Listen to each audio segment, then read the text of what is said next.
quando a gente pensa em psicanalista no Brasil, qual é a primeira imagem que vem à cabeça? Provavelmente um divã, né? Alguém deitado, falando, e o analista ali só fazendo anotações.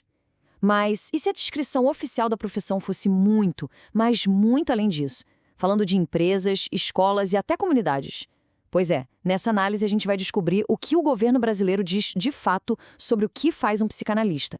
E olha, a resposta pode surpreender. Então fica a pergunta, né? Qual é o verdadeiro escopo do trabalho de um psicanalista?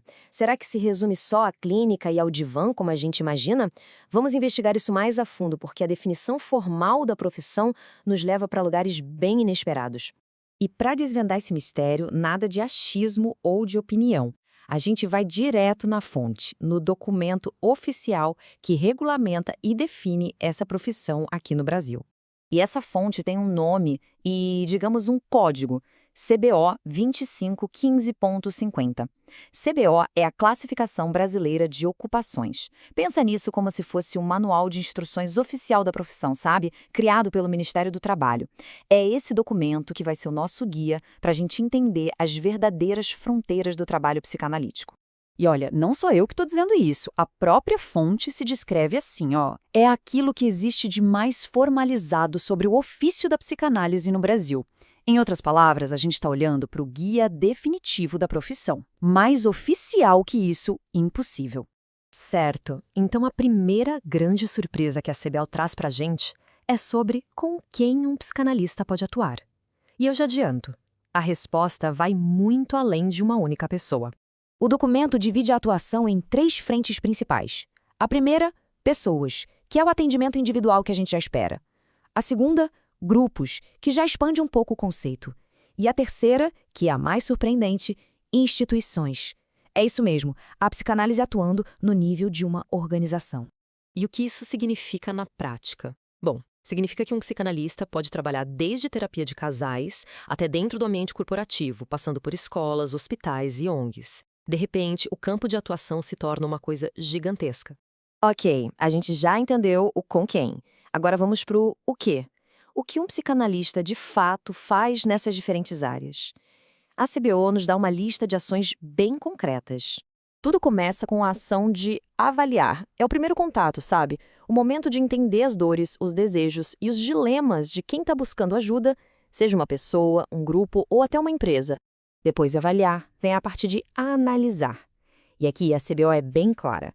Trata-se de conectar os pontos, de transformar aquela avaliação inicial numa síntese, quase como um diagnóstico da situação. Com essa análise em mãos, o psicanalista pode, então, tratar e orientar.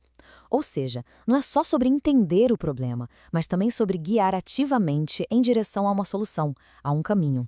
Mas não para por aí. O processo é contínuo, o que nos leva à ação de acompanhar.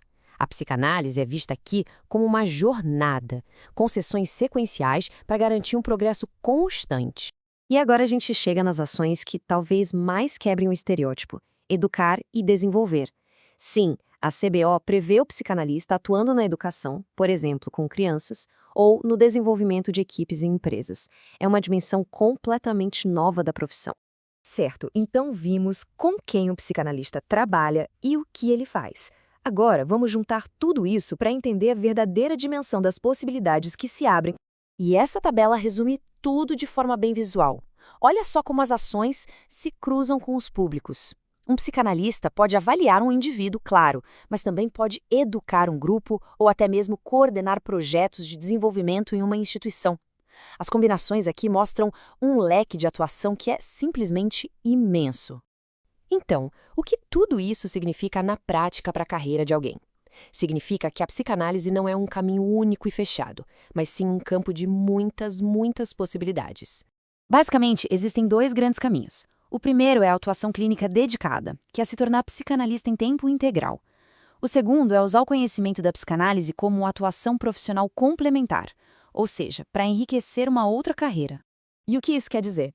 Pensa num advogado que precisa entender as motivações ocultas numa negociação. Ou um professor que busca se conectar melhor com seus alunos. Ou ainda um líder que quer criar equipes mais coesas e produtivas. A psicanálise oferece ferramentas para tudo isso. Então, a pergunta final que fica para reflexão é a seguinte: Ao perceber que a psicanálise, em sua definição oficial, é uma ferramenta para entender e desenvolver pessoas, grupos e até organizações inteiras, como esse conhecimento poderia transformar uma carreira? A resposta pode ser o início de uma jornada profissional que talvez nem tenha passado pela cabeça antes.